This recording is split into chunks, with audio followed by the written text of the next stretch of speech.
విశాఖ నగరంలోని కేజీహెచ్లోని ఆంధ్ర మెడికల్ కళాశాల ప్రాంగణంలో 50 కోట్ల రూపాయల నిధులతో నూతనంగా నిర్మించిన సెంటినరీ భవనాన్ని పైలాన్ను సీఎం చంద్రబాబు ప్రారంభించారు. అంబేద్కర్ ఆడిటోరియం, డిజిటల్ లైబ్రరీ, విజ్ఞాన పరిశోధన కేంద్రాలను రిమోట్ సాయంతో సీఎం ఆవిష్కరించారు. అనంతరం అంబేద్కర్ అందరూ జన్మభూమి రుణం తీర్చుకోవాలనే సదుద్దేశంతో ఉండడం వల్ల ఆంధ్ర మెడికల్ కళాశాలతో అద్భుతమైన సెంటినరీ కట్టడం అందుబాటులోకి వచ్చిందన్నారు.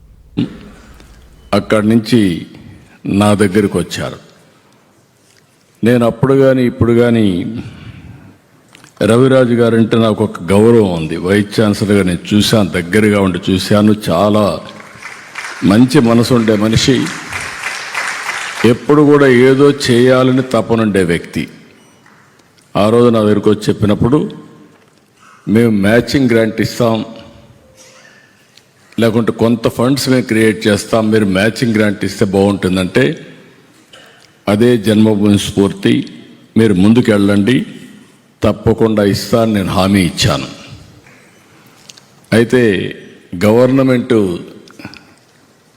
పోయిన తర్వాత మ్యాచింగ్ గ్రాంట్ ఇవ్వకుండా ఇబ్బంది పెడితే పట్టు వదలని విక్రమార్కులుగా పనిచేశారు. ఈరోజు 50 కోట్ల రూపాయలు మొబిలైజ్ చేసి ఒక బ్రహ్మాండమైనటువంటి మాన్యుమెంట్ కట్టారంటే ఇది ఒక చరిత్ర. దీనికి వీరందరినీ కూడా మనస్ఫూర్తిగా అభినందిస్తున్నాను. ఈరోజు Andhra medical college 7th oldest medical college in the country. సమైక్య ఆంధ్రప్రదేశ్లో కూడా ఫస్ట్ మెడికల్ కాలేజ్.